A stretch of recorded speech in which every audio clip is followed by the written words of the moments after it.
여러분 안녕하십니까? 힐링 토크 회복 플러스의 하근수 목사입니다. 안녕하세요, 이지입니다. 우리 지희 씨, 네. 지난 4년 동안 많이 힘들었죠? 이 코로나 때문에 진짜. 야, 정말 전대미문의 이 일을 당하면서 네. 모든 게 바뀌어버렸어요. 그렇죠. 교회가 정말 바뀌었고 세상이 다 바뀌어버렸어요. 네. 네. 아니 실제로 농담반 진담반으로 코로나의 가장 큰 수혜자는 스마트폰이다라는 얘기가 나올 만큼 네. 사람과 사람이 만나서 소통을 해야 되는데 그럴 수가 없으니까 네. 스마트폰 중독이 굉장히 늘어났다고 하죠. 네. 그러면서 네. 우울증 환자도 늘어났다는 소식이 있더라고요. 오히려. 예. 제가 통계를 보니까 국내 우울증 환자가 100만 명이 나간대요. 100만 명이 넘어요. 더 안타까운 것은 어. 10대, 20대 젊은 층의 비율이 야. 높다라는 거죠. 네. 10대, 20대 그 젊음을 소통을 통해서 네. 발산을 해야 되는데 그러지 못했으니까 네.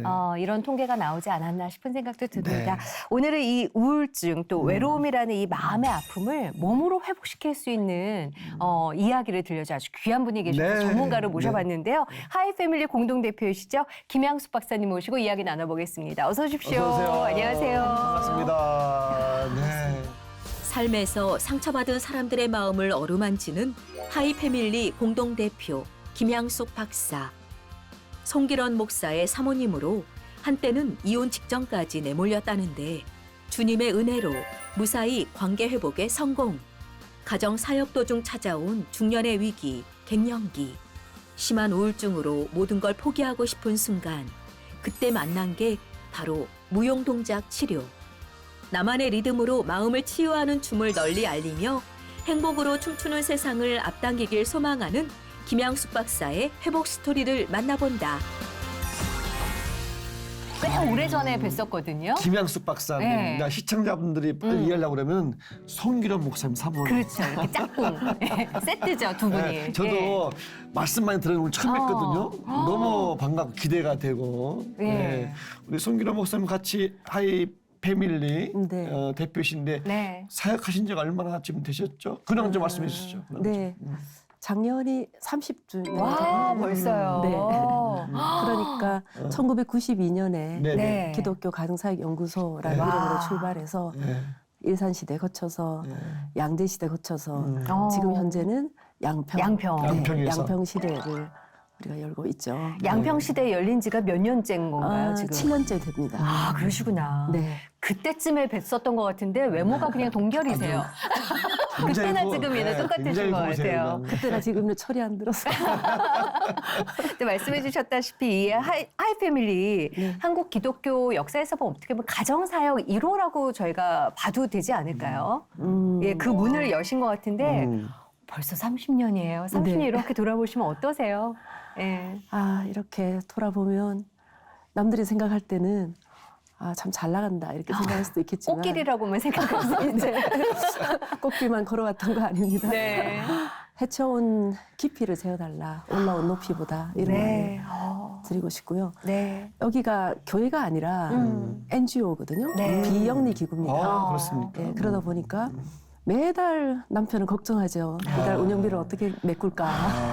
교회가 그렇겠네요. 있었으면 예. 성도가 있고 성도가 있었으면 또 헌금이 있고 네. 이런 것들이 전혀 없는 상태에서 자급자족해야 되는 이것이 참 어려움 중에 어려움이죠. 예. 사실 그럴 필요는 전혀 없거든요. 남편 네. 송기름 목사가 그렇지 않습니까? 그래도 뭐 후원금 얻으러 다녀야 되고 네. 거절 당하는 것도 수십 차례 그럼에도 불구하고 그렇게 얘기를 하더라고요. 여보 내가 나를 위해서는 이런 일 절대로 하지 그렇지. 않아. 그렇죠. 그러나 하이패밀리 하나님 기뻐하시는 일이기 때문에 내가 한다 이렇게 얘기하면서 그렇게 하는 거 보면 되게 마음이 안쓰럽고 월말이 되면 잠을 잘 못 자고 월말이 되면 또 야, 어떻게 또 이걸 메꿔야 되나 이런 그렇죠. 고민하는 거를 볼 때마다 뭐야 대형교회 그냥 갔으면 이런 고민은 또 안 할 텐데 살짝 포기하고 싶은 마음이 사실 들 때도 있죠. 왜 네. 없겠어요. 예, 숙명인 것 같아요.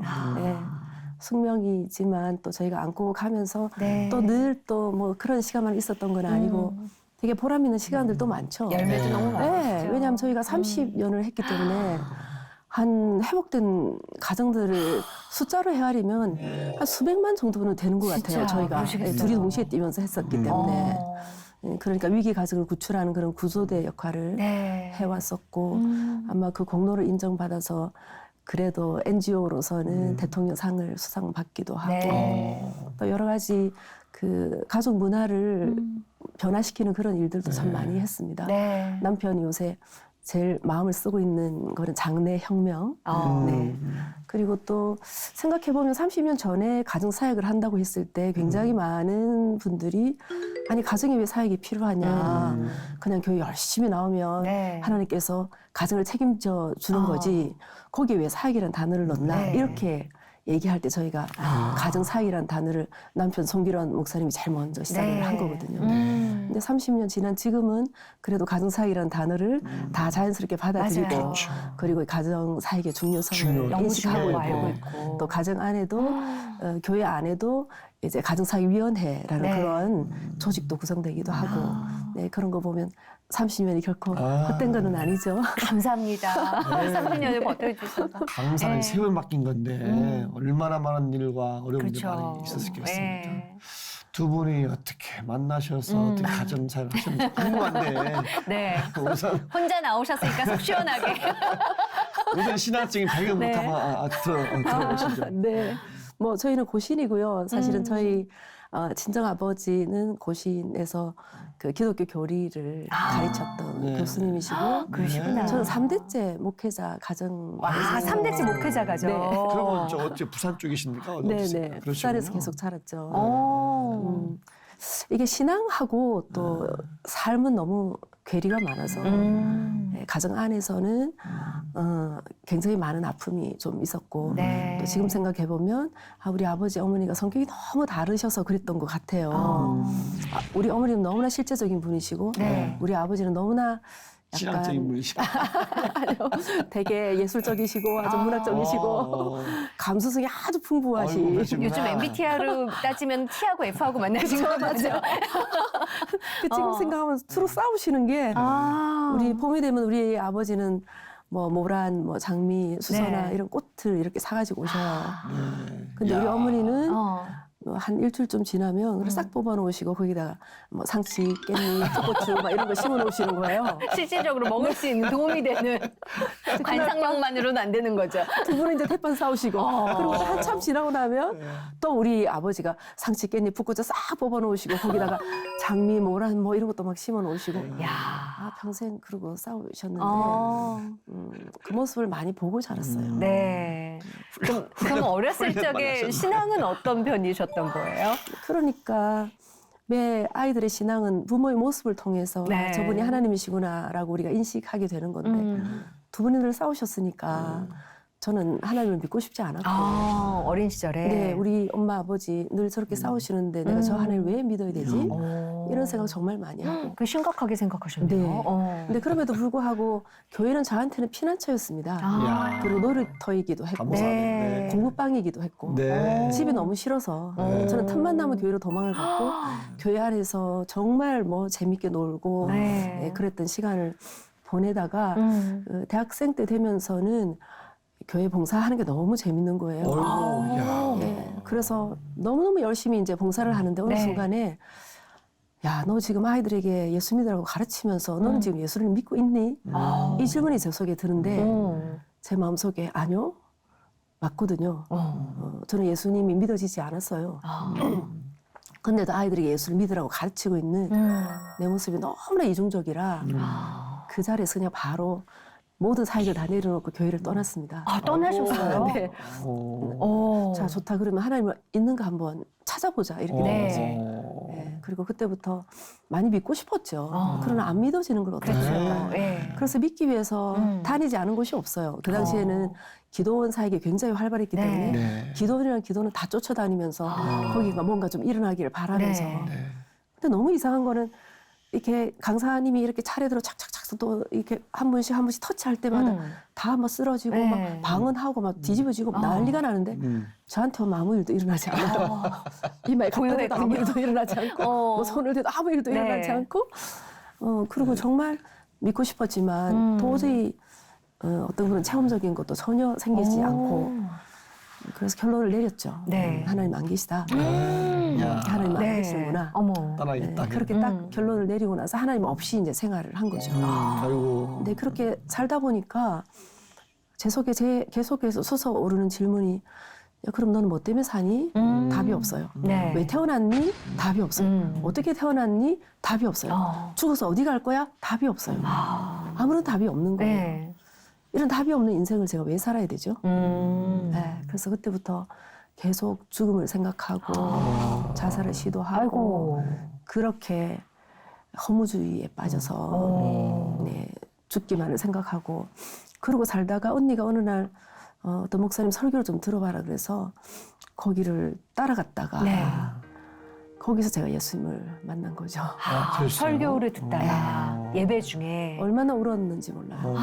핵심적인 너무 메시지는 감사하네요. 하나님께서 저를 사랑하신다는 건데 아, 나는 사랑받을 자격이 전혀 없는 사람인데 네. 나를 사랑하신다는 그 말에 제가 지었던 죄가 이렇게 막 필름 돌아가듯이 막 도는데 그럼에도 불구하고 저를 사랑하신다는 거예요. 그래서 제가 이해를 할 수가 없어요. 제가 그거 앞에 제가 막 눈물을 흘리고 있다는 네. 거죠. 제가 억지로 울려고 한 거 아니거든요. 네. 그래서 얼마나 많이 통곡하고 울고 그리고 집에 돌아와서 그때부터 성경을 읽기 시작하는데 정말 꿀송이처럼 달다는 말이 그 의미인 것 같아요. 네. 하루 종일 성경을 읽어도 지루하지가 않고 계속해서 반복적으로 읽다가 요한복음을 읽는데 네. 거기에 하나님의 우리를 향한 사랑의 그 메시지가 요한복음에 정말 가득하지 않습니까? 처음부터 끝까지가 우리를 향한 사랑에 네. 관한 얘기거든요. 그리고 제가 크리스찬으로 거듭나게 된 거죠. 야, 너무 귀한 네. 고백이네요. 네. 그리고 이제 그 말씀에 네가 달려갈 길이 어딨냐라고 물었을 때 그때 직장 생활을 하고 있었는데 이건 아닌 것 같았어요.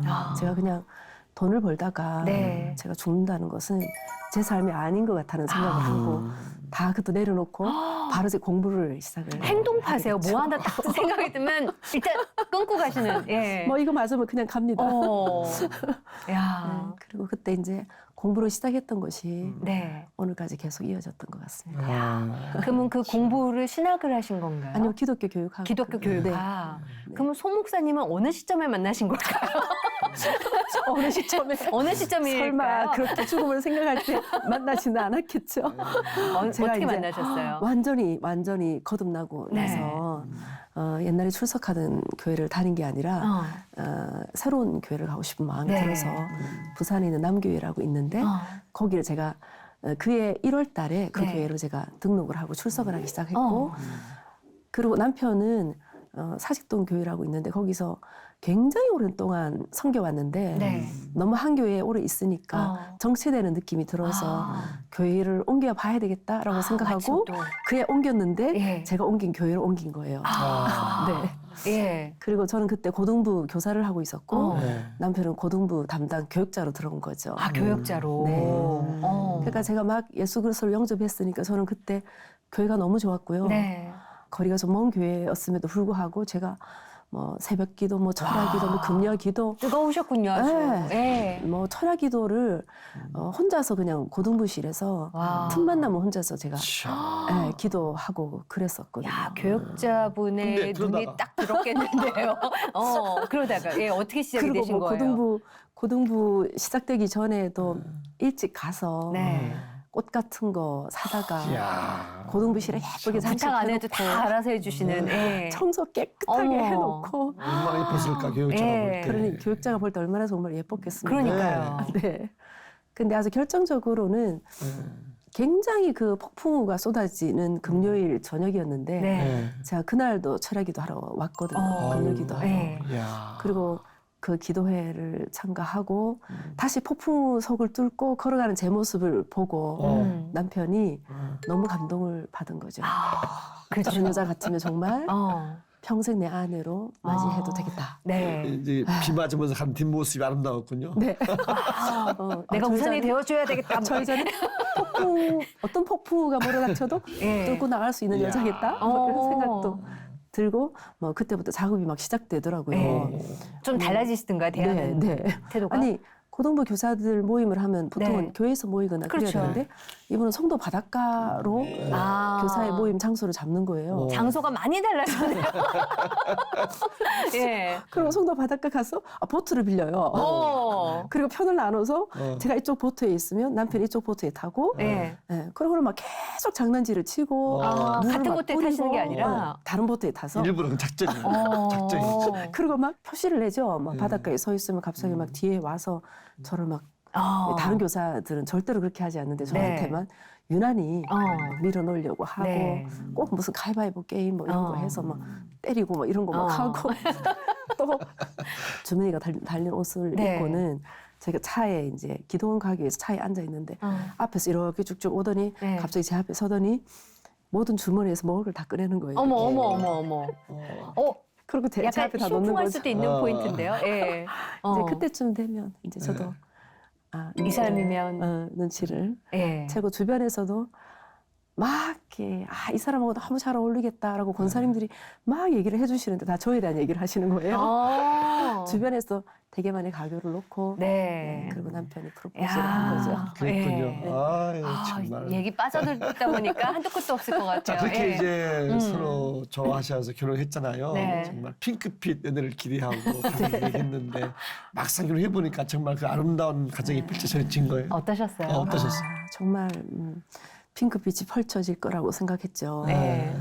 또 아니었어요. 제가 살아왔던 가정이 너무 힘들었었기 때문에 저는 적어도 저희가 이루는 가정은 그렇지 않을 거라고 네. 네. 생각을 한 거죠. 네. 예, 신혼이라는 것은 한 사람은 신이 나고 한 사람은 혼이 난다 그러는데 우리는 둘 다 혼이 났던 것 같아요. 어.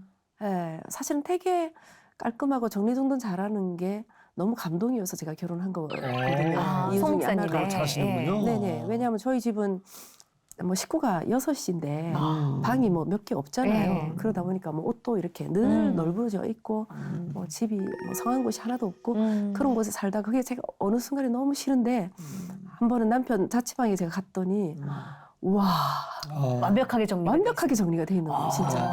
네. 색깔별로, 뭐 주제별로, 뭐 색인별로 이렇게 다 정리를 해놓고 책상에 정말 먼지 한 톨이 없는데 네. 알고 봤더니 그게 쫀쫀하게 짝이 없는 거예요. 결혼을 하고 보니까 그 장점이. 네. 네. 그래서 저는 정말 생전 듣도 보도 못한 말들을 계속 들었어요, 신혼 시절에. 뭐라고 하시는? 아니 제가 걸으면 여보 왜 그렇게 빽딱하게 걸어? 그러면 빽딱하게 걸어? 네. 문지방 좀 밟지 마. 글쎄 저는 그런 말을 들어본 적이 없어요. 네. 네. 그러고 봤더니 제가 문지방을 밟고 지나가더라고요. 그게 뭐가 문제죠, 근데? 그렇죠. 설거지하고 나면 네. 여보 이게 설거지 제대로 한 거야? 고춧가루 묻어 있잖아. 옷장에 옷 정리하고 나면 옷 삐져나왔잖아. 신발 좀 정리해. 이거 뭔지 이거 뭐야? 뭐. 어우, 쉽지 정말 않으셨겠는데요. 주그림을 다해서 제가 정리를 하거든요. 네. 원래 허술한 사람이 주그림을 다해도 깔끔한 사람이 볼 때는 10분의 1도 안 돼 있는 것처럼 느껴지나 봐요. 그렇죠. 그럴 수 있죠. 네. 그리고 저의 행동 뒤에는 언제나 남편의 잔소리와 질책이 계속 따라다니는데 이게 이제 뭐 치약 이야기는 워낙 유명하긴 하지만 또 제 입을 통해서 듣는 건 처음이죠, 그죠? 그래서 기절까지 하신 거예요? 기절하셨다는 아. 얘기도 있던데. 예. 근데 뭐 주로 그런 거죠. 그러니까 이렇게 뭐 치약 때문에 문제가 시작되지만 하다 치약은 보면 어떻게 뭐가 문제가 돼요?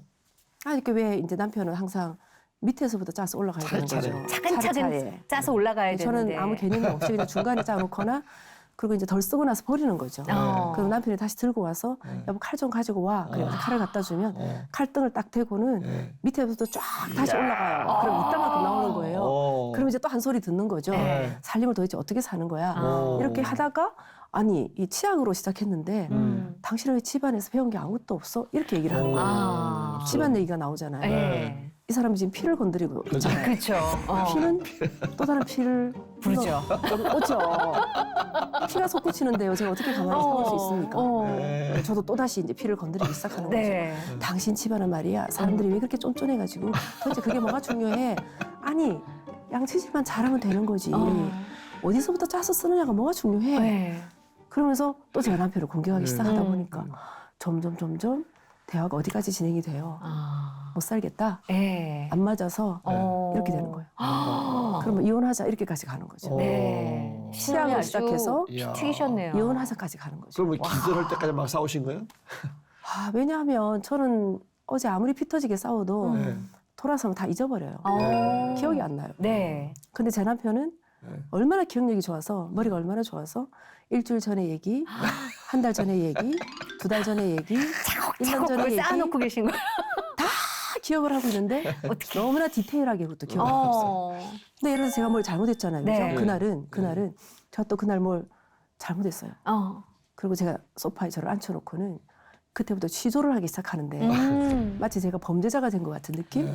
그리고 남편은 판검사가 된 것 같은 이런 느낌?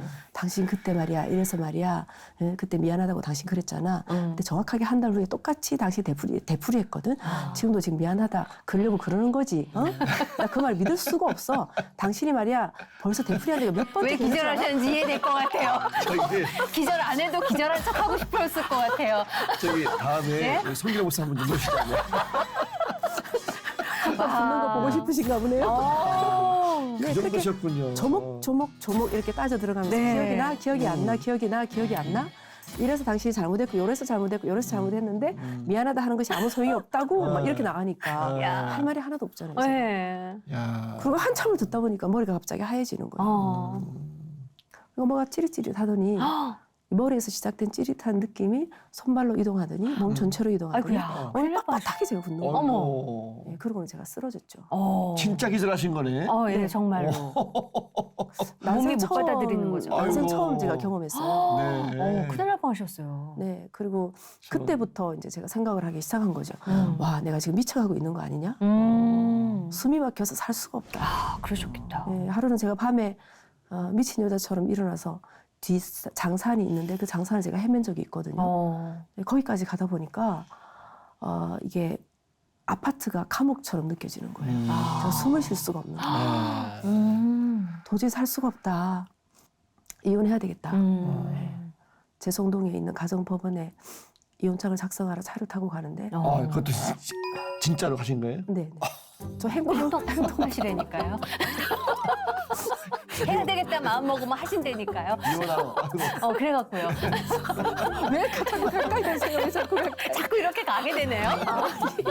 마치 이혼하기 아니 안 하셨으니까 이 자리에 있는 거 아니까 저희가. 아니 너무 좀 신기하고 재밌잖아요. 예. 가정사역자 하시는 분들이 그러니까요. 기절하고 막 이혼하고 되게 얼마나 네. 재밌어요. 그래서 가시는데요. 예. 차를 타고 가는데 와 친정 엄마 생각이 그렇게 나는 거예요. 다른 생각은 아무것도 안 나는데 마음속으로 엄마 나 잘 살아 보려고 그랬는데 미안해. 그리고 울고 그러면서 이제 이혼장을 써서 남편한테 갖다 줬죠. 네. 근데 사실은 이걸 갖다 주면 저는 남편이 좀 충격을 받지 않을까. 그래서 내가 잘못했어. 네. 좀 이렇게 그렇죠. 자신을 반성하지 않을까. 이런 기대가 약간 있었던 것 네. 같아요. 근데 기대 어긋났어요. 이혼하자. 이게 고수야 고수. 고수. 예. 못할 거 뭐 있어? 이게 나 미국 생각했던 가서- 바가 나 아닌데. 미국 가서 혼자 살 거야. 어머. 네. 이야. 그러고는 남편이 집을 떠나버린 거예요. 네. 제가 집을 나간 게 아니라. 어머. 그리고 제가 혼자 그날 거실에 남편이 있는 거실에서 한 3박 4일을 뒹굴면서 통곡하며 울었던 것 같은데 참. 생각을 하게 되는 거죠. 이혼을 하면 어떤 일이 생길까? 다시 수배의 고통이 저한테 있겠더라고요.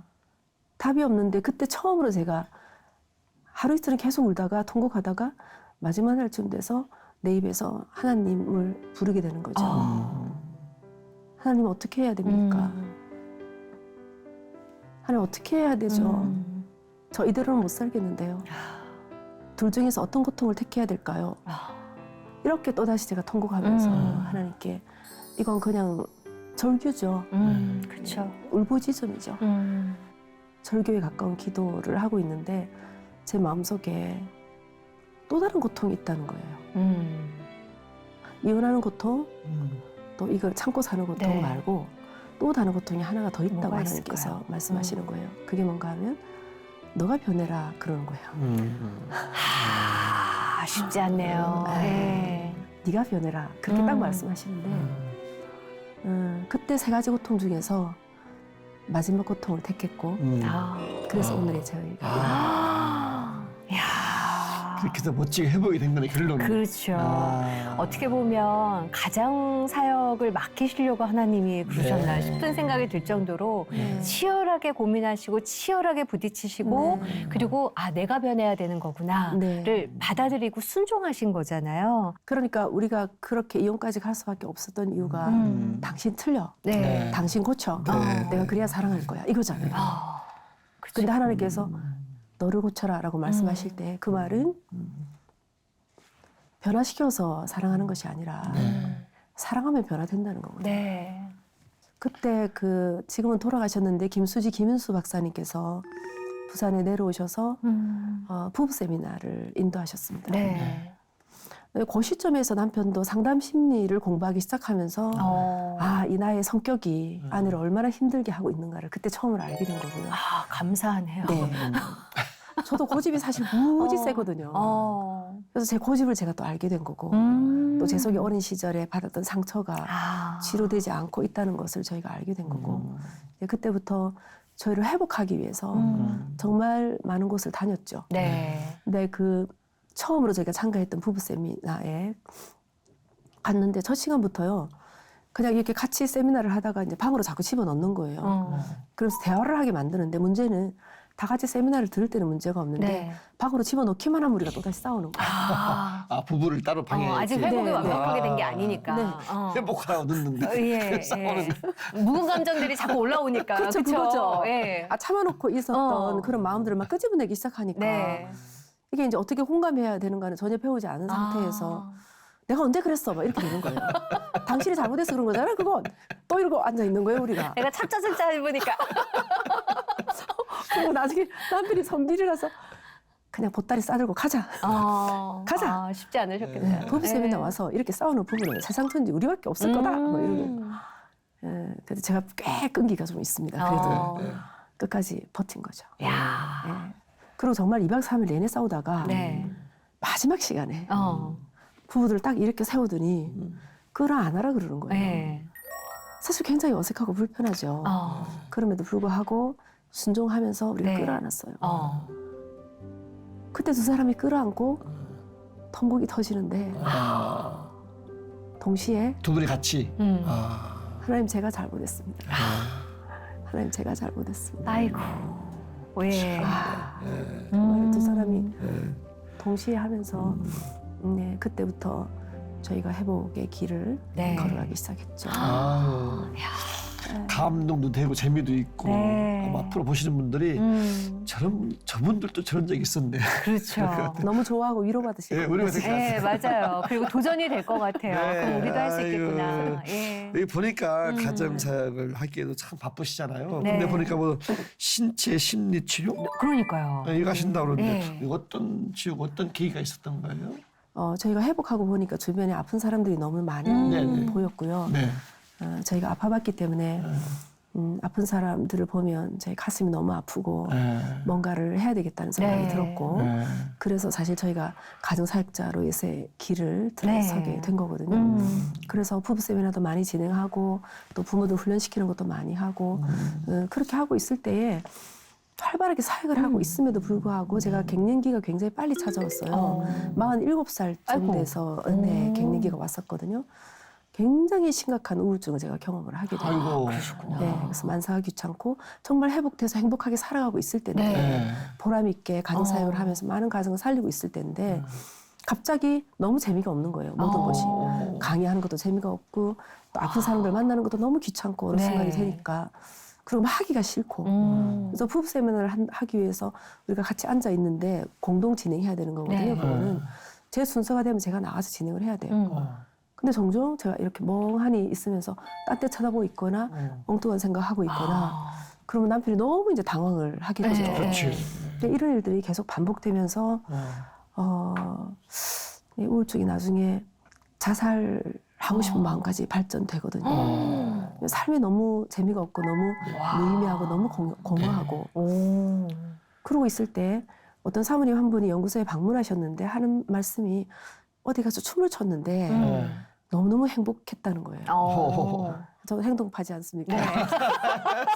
그말 듣고 또 바로 달려갔습니다. 그때 어. 그 부산 교대에 네. 그 어떤 그 지하에 그런 센터가 있더라고요. 네. 가서 제가 1박 2일 동안 춤을 췄는데 네. 제가 그때 알았어요. 어. 아, 하나님께서 나를 이 일을 위해서 태어나게 하셨구나. 어. 저는 춤을 배운 적이 없는 사람이에요. 그 전까지 네. 아무 상관없는. 아무 상관이 네. 없는 사람이죠. 네. 그런 재능은 있었던 것 같아요. 어. 저는 몰랐어요. 그리고 1박 2일 춤을 추는데 너무 이상하죠. 그냥 몸을 움직였을 뿐인데 네. 저의 우울한 감정이 사라지고 있는 거예요. 어머. 아, 그래서 이걸 더 파봐야 되겠다. 아. 그리고 학교에 바로 등록해서 한 10년. 진짜 행동파시네. 야. 진짜 속전속결. 예. 하루 등록하시고. 바로 등록하고 예. 네, 10년을 계속 공부. 10년을요. 10년씩이나. 10년을 공부했는데 사실은 그 가정사역 하면서도 굉장히 많은 한계를 또 느꼈던 부분이 뭔가 하면 왜 이렇게 열심히 가르치는데도 사람들이 변화하지 않을까가 굉장히 궁금했어요. 예를 들어서 부모들에게 공감을 어떻게 해야 되는지 가르치잖아요. 네. 연습도 시키거든요. 그럼 그 자리에서 부모들이 지금 우리 사회자님처럼 막 이렇게 끄떡끄떡 하시면서 네. 너무 잘 알아듣고 네. 너무 잘 이해하고 막 네. 그러세요. 네. 근데 문제는 그 다음 주에 와서 점검을 할 거 아니에요. 네. 한 주간 어떠셨어요? 어. 그러면 다들 알기는 알겠는데 네. 애를 보면 너무 화가 나서 자기도 모르게 소리만 지르다가 왔다는 거예요. 네. 그리고 이제 한 12주 코스인데 한 석 주나 넉 주쯤 하고 나면 또 부모들이 뭐라 그러는가 하면 아, 집에 가서 이제 배운 게 있으니까 그죠? 막 소리 질렀다가 네. 아 참 이거 아니지. 어. 그럼 또 막 공감했다가 또 그게 며칠 못 가고 또 막 소리 질렀다가 또 막 공감했다가 이러니까 네. 나중에 아이들이 너무너무 헷갈려갖고 아. 엄마 그냥 옛날식대로 그냥 쭉 하세요. 그냥 네. 쭉 하던 대로 하세요. 하던 대로 그냥 하세요. 어. 예. 그래서 이게 뭘까? 네. 틀림없이 머리에 지식을 집어넣어서 깨닫게 했는데 왜 삶으로 안 나갈까? 사실은 이게 굉장히 많이 고민이 돼서 여러 가지를 막 책을 보고 하는 중에 제가 만난 학문이 또 이 학문인 거예요. 네. 처음에 무용동작 치료라는 학문이에요. 네. 학문의 정의가 인지와 정서와 행동의 통합을 위해서 네. 신체 움직임을 심리치료적으로 어. 사용하는 학문이다. 이렇게 돼 있는 거예요. 그냥 심리치료가 몸인데 아니라 몸을 움직여서. 네, 몸을 움직이는데 이거를 심리치료적으로 활용하는 학문이다라고 돼 있는데 거기에 통합이라는 단어가 또 들어가 있잖아요. 네. 통합이라는 얘기는 머리 따로, 머리 배웠는데 머리 따로, 가슴 느끼는 거 따로, 행동 따로 이게 아니라 네. 저 머리 깨달았으면 가슴도 그렇게 느끼고 이렇게. 삶도 깨달은 대로 나간다는 게 움직이고. 얘기잖아요. 이게 바로 통합이라는 얘기거든요. 네. 그럼 제가 궁금해했던 답이 여기 다 있는 거죠. 아, 그러네요. 딱 한마디로 말하면 우리의 몸을 사용해서 마음을 치료하는 학문이에요.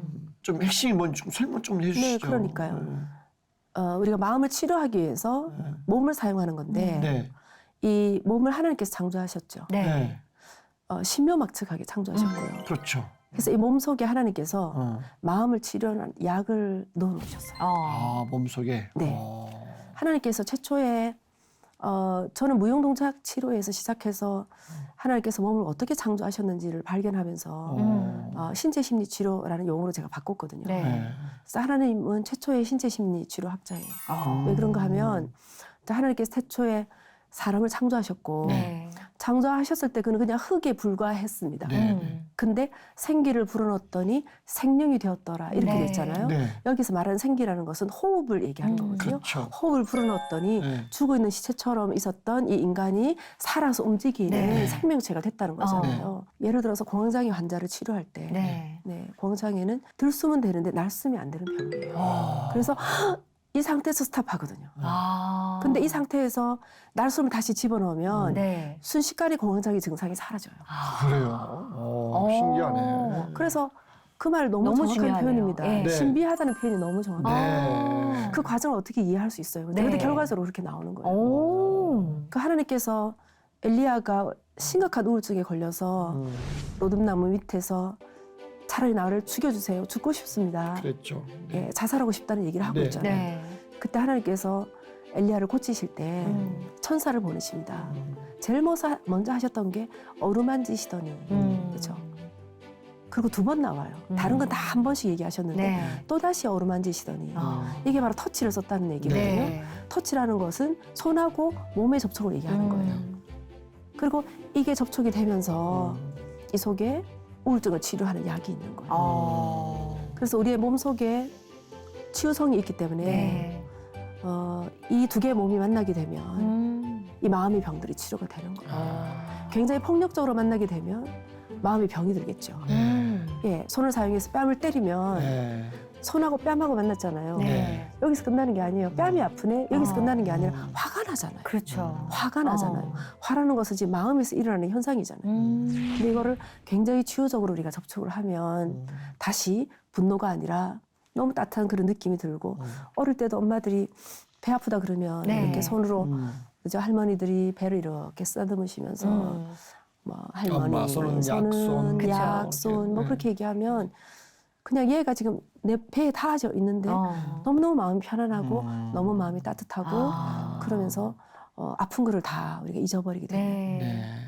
네. 이런 치료약들이 우리 몸에 굉장히 많이 있고 그외 태아들도 네. 엄마랑 이렇게 떨어져서 생명 위협한데 엄마 품에 안고 이렇게 있으면 또 회복된다고. 네. 실제로 살아났던 케이스도 있어요. 그렇죠. 네, 조산아로 태어나서 죽을 수 있었던 그 갓난 아기를 그 엄마의 가슴 있는데 아이를 진짜. 발가벗겨서 네. 예, 거기에다 아이를 얹어 놓았는데 그 아이가 살아났네요. 네, 네. 아까 실질적으로 춤을 통해서 회복이 되셨다고 하셨잖아요. 네. 그러면 일반적으로 저희가 생각하는 춤이랑 이렇게 치료할 수 있는 춤하고 동작이 아예 뭐 다른 건가요? 어떤 건가요? 춤이라고 그러면 어떤 느낌이 드세요? 네, 장르가 있고. 네. 네. 부담스럽지 않으세요? 저는 좀 사람마다 다르겠지만 저- 저도 좋아하세요? 저도 부담스러우세요? 저는 부담의 한 표. 더듬으시네. 재미 한 표. 아, 재미 한 표. 네. 맛을 좀 아시네요. 네, 보통 우리가 춤이라고 얘기하면 전문 무용수들이 하는 춤을 우리가 떠올리거나 네. 아니면 헬스센터나 이런 데 가서 강사가 동작을 다 가르쳐주면 네. 그걸 열심히 따라하는 그런 춤을 우리가 생각하죠. 네. 네, 그런 춤은 되게 많은 기술이 필요하잖아요. 네. 그리고 배워야 되는 춤이고 네. 그다음에 남에게 내가 춤을 잘 춰를 보여주기 위한 네. 춤이라면 우리가 신체 심리 치료에서의 춤은 네. 자기 자신만을 위한 춤이에요. 남에게 보여주기 위한 춤이 아니라 네. 자신을 표현하는 그런 춤이에요. 성경에 보면 왜 다윗이 여호와의 언약궤가 들어왔을 때 네. 자신의 옷이 막 속옷이 속살이 보여질 정도로 춤을 추잖아요. 그렇죠. 그건 배운 춤이 아니잖아요. 다른 사람을 의식하는 춤이 전혀 아니잖아요. 그러네요. 그 속에서 하나님에 대한 너무 큰 기쁨이 있어서 그게 자연스럽게 춤으로 나가는 거거든요. 네, 그런 춤이라고 생각하시면 돼요. 그래서 이 모든 사람의 몸에는 하나님께서 리듬을 다 넣어 놓으셨어요. 지금도 계속 리듬이 흐르고 있으세요. 네. 심장 박동도 하나의 리듬이거든요. 혈액이 계속 흐르고 있는데 혈액도 다 리듬이잖아요. 예. 일정한 리듬이 있어서 다 움직이는 거거든요. 예, 그런 것처럼 우리의 신체 부위도 우리의 몸속에 리듬이 있어서 마치 바람이 불면 살아있는 나무가 다 춤을 추죠. 네. 움직이면서. 그런 것처럼 우리의 몸도 음악이라는 리듬이 들어오기 시작하면 잠자고 있던 리듬이 깨어나기 시작하면서 우리의 신체 부위가 계속해서 움직이기 시작하는 거거든요. 네. 이 움직임, 나만의 리듬, 이게 바로 춤이에요. 야, 이 찬양하면서 춤추는 거 참 좋은 거네. 네. 춤추고 찬양하는 거. 그렇죠. 우리가 기도할 때도 자신만의 언어로 기도하지 않습니까? 네. 그러면 찬양할 때도 자신만의 몸짓으로 찬양을 하는 거죠. 그 배워서 따라해서 하는 그 춤이 아니라 네. 남이 가르쳐준 춤이 아니라. 알았습니다. 이번 주부터 가가지고. 예배가 달라지시겠는데요? 목사님 어디 갔다 오셨어요? 누구를 만나고 오셨어요? 아니 오늘 너무 재밌고 네. 말씀이 자꾸 들어오고 저랑 같은 그 생각을 하고 계시니까 춤추고 싶어 하시는 것 같은데. 네, 너무 좋습니다. 아주 그런 사례를 통해서 치료되고 회복된 사례가 많을 거 아니에요. 네. 한두 케이스 한번 소개 좀 해주시죠. 제일 최근에 했던 거는 그 스마트폰 과의존 치료하는 네, 거기에 금남교회에서 12주 프로그램을 제가 진행했었거든요. 아이하고 엄마하고 함께 참가했습니다. 네. 그러니까 아이들이 몸하고 몸이 부딪히면서 놀 때 사실 가장 재밌어요. 네. 세상에서 가장 재밌는 놀이가 몸하고 부딪힐 때 하는 놀이가 가장 재밌거든요. 근데 요즘 젊은 엄마들이 너무 바쁘다 보니까 네. 아이들하고 잘 놀아주지 못하잖아요. 네. 그러면 몸이 만나지 않는다는 얘기는 접촉이 없다는 얘기거든요. 네. 예, 접촉이 부족하면 아이들이 계속해서 심리적으로 배가 고파요. 그러다 보면 접속에 매달리게 됩니다. 네. 그게 바로 스마트폰 의존이거든요. 그러면 아이들이 스마트폰하고 애착이 생겨버린 거예요. 네. 네. 엄마하고 애착이 생겨야 되는데. 그렇지. 네, 스마트폰하고 네. 애착이 네. 생겨서 왜냐하면 스마트폰은 자신의 마음을 어루만져주고 네. 외롭지 않게 해주고 재밌게 해주고 엄마는 잔소리만 하고 소리만 지르고 생전 놀아주지도 안 하고 같이 웃었던 경험도 한 번도 없고 맨날 나를 귀찮다고 하고 아이고. 뭐 직장 다니는데 맨날 피곤하다 소리만 하고 좀 엄마 품에 안기고 싶어서 가까이 다가가면 아 피곤해 소리가 밀쳐내고 몸하고 붙어야지 네. 다시 마음과 마음이 연결이 될 텐데 네, 그래서 애착을 형성하는 그런 시간은 너무 감동적이죠. 네. 엄마의 품이 놀이터고 야. 엄마의 몸하고 같이 노는 것이 놀이가 되는 거예요. 네. 그래서 몸하고 계속 만나면서 춤을 추기도 하고 아이들이 엄마 배에 올라가기도 하고 엄마 등에 올라가기도 하고 네. 가슴속에 안기기도 하고 신체의 다양한 부위들이 계속해서 재밌게 접촉하다가 나중에는 아주 화려한 색깔천 속에 아이들을 확 집어넣어 버려요. 네. 엄마하고 아이를. 어. 그러면 그 무지개 빛으로 찬란하게 빛나는 그 색깔 속에서 엄마하고 아이가 계속해서 끌어안고 어루만지고 터치하고 그리고 나중에 언어적으로 엄마가 너를 사랑해라는 표현까지 다시 가거든요. 그러면 아이들이 이제 엄마의 사랑으로 배가 부른 거죠. 배가 부른데 스마트폰을 왜 찾겠습니까? 왜 찾겠습니까? 아이들 입으로 그렇게 얘기했어요. 엄마하고 네. 노는 것이 훨씬 재밌다. 야, 너무 귀한 고백이네요. 11주 만에. 아이들 입으로 그렇게 하던데. 네. 아기를 다시 키워보고 싶죠. 아니요. 치료가 좀 필요하고요. 아주 귀한 논문 같은 책이 나왔어요, 박사님. 빨리 넘어가야지. 네. 신체 심리 치료 기법과 적용이라는 아, 네. 예. 그동안 배우시고 네. 실제로 치료하시면서의 것들을 정리하신 건가요? 네. 한 25년을 제가 했으니까요. 네, 공부를 한 10년 하면서 그러셨구나. 이거를 네. 계속 임상해서 저는 실제로 치료하는 사람이라 네. 사람을 만났을 때 이걸 계속 이제 사용한 거잖아요. 네. 개별도 사용하지만 집단으로도 굉장히 많이 사용하게 되고 네. 어떤 주제별로도 굉장히 많이 쓰게 되고 뭐 암 환자들 대상으로 우리가 사용을 하게 되고 네. 또 장애우 가족들을 위해서 쓰게 되고 그러면 그때그때 프로그램들이 계속 만들어질 거 아니에요. 네. 근데 책으로 쓸 생각을 전혀 하지 못하다가 코로나 안식년을 주신 것 같아요. 시간을 그냥 보내기 너무 아깝다고 네. 생각을 하고 있었는데 한예종에 가서 공부를 하고 싶다는 생각을 어렴풋이 좀 하고 있었어요. 예. 근데 어느 날 한 분이 어떤 여성이 저희 교회를 방문하셨는데 나중에 알고 봤더니 통화를 했더니 이분이 한예종의 교수님이시고 어머, 마침 또. 네, 그리고 제가 들어가고 싶어 했던 그 학과의 학과장님이신 거예요. 무용. 네, 무용학과. 네, 네. 와. 그래서 아니 무용 이론 쪽이죠. 이론 네. 쪽으로. 네, 네. 그래서 학교에 입학을 해서 공부를 끝나고 나니까 교수님께서 그 많은 임상의 경험을 그냥 가지고 있으면 본인 거로 끝나지만 책으로 다 풀어내면 네. 학문화시키면 많은 사람들이 이걸 또 배울 수 있을 그렇죠. 거 아니냐라고 말씀하셔서 아, 그 말이 정말 맞구나. 공부 끝나고 1년 내내 사실 집필한 책이에요. 근데 그거는 임상에서 제가 직접 계속해서 사용하고 경험하고 그 효과성이 얼마나 탁월한지를 제가 알거든요. 네. 그래서 그거를 다 정리했더니 토탈 프로그램이 한 86개가 나오더라고요. 근데 86개 프로그램은 그냥 그대로 가지고 가서 현장에 바로 쓸 수 있도록 그렇게 제가 상세하게 풀어놨어요. 네. 그렇게 안 하면 쓸 수가 없거든요. 그리고 그 주제는 사실은 학교 교육에서 절대로 훈련시키지 못하는 거. 아이들이 사람이 돼야 되잖아요. 네. 애들이 인격으로 자라나야 되는데 뭐 사람과의 관계를 어떻게 맺는지도 모르죠. 네. 뭐 소통하는 법도 모르죠. 차이를 어떻게 조율해야 되는지 모르잖아요. 그래서 다 학교 폭력이 거기서 나오는 거잖아요. 나하고 다른 스타일을 바라봤을 때 그를 받아들일 수 있어야 되는데 네. 나하고 다르다 그래서 아이들이 손가락질하고 놀리고 그러다 보면 그게 학교 폭력으로 발전하게 네. 되는 거고 또 공동체 훈련에 가는 것도 들어가 있거든요. 그러니까 전부 자기 혼자 살면서 더불어 사는 법을 전혀 배우지 못하는 거예요. 이런 거를 신체 움직임을 통해서 그 자리에서 바로 아이들을 훈련시킬 수 있는 거고 정서나 또 다른 사람을 어떻게 공감할 건가 네. 공감에 대해서 배울 수 있는 거 또 감정을 어떻게 표현할 수 있고 감정을 어떻게 조절할 수 있고 이런 것까지 다 들어가 있거든요. 네. 예, 그러다 참 보니까 많습니다. 보니까 뭐 동대문을 열어라. 예? 목소리 예. 모든 것을 노래화 하시는군요. 우리 집에 왜 왔는데 뭐 별게 다 있네. 가위바위보. 네, 네. 이게 대인관계 유능성과 이야. 관련한 훈련장이 예, 소제목들이에요. 오늘 예.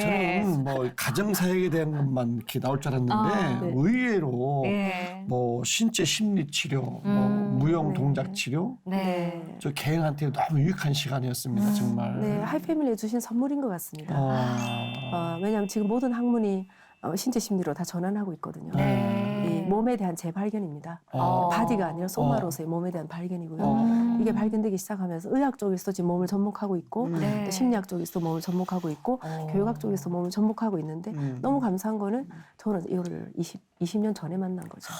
하나님 그러니까 다 참 준비가 일찍 되는 일시키셨어요. 너무 감사하죠. 네, 그러면서. 가정사역부터 시작해서. 여러 이야기 너무 재밌게 은혜 있게 들었고요. 네, 시간이 너무 부족합니다. 네, 시간이 너무 아쉽네. 네. 어떻게 앞으로 박사님을 하나님이 또 사용하실까 기대가 됩니다만 네.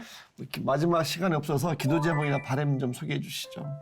네, 이게 벌써 커리큘럼이라 내년쯤 예술 치유 앤드 놀이학교, 예술 놀이와 치유학교 아무래도 개설을 해야 되겠다 준비를 지금 하고 있고요. 너무 좋네요. 그다음에 신체심리치료사 전문가들을 양성하는 일들이 조금 더 활발하게 진행됐으면 좋겠다. 더 많은 학생들이 입학을 네. 해서 이거 다 가져가면 제가 전국을 어떻게 다닙니까? 그렇죠. 그들이 심겨진 그곳에서 음. 단 한 사람이라도 치료할 수 있으면 네. 행복으로 춤추는 세상이 조금 더 앞당겨지지 않을까요? 야, 행복으로 춤추는 세상 너무 멋있네요. 네, 예.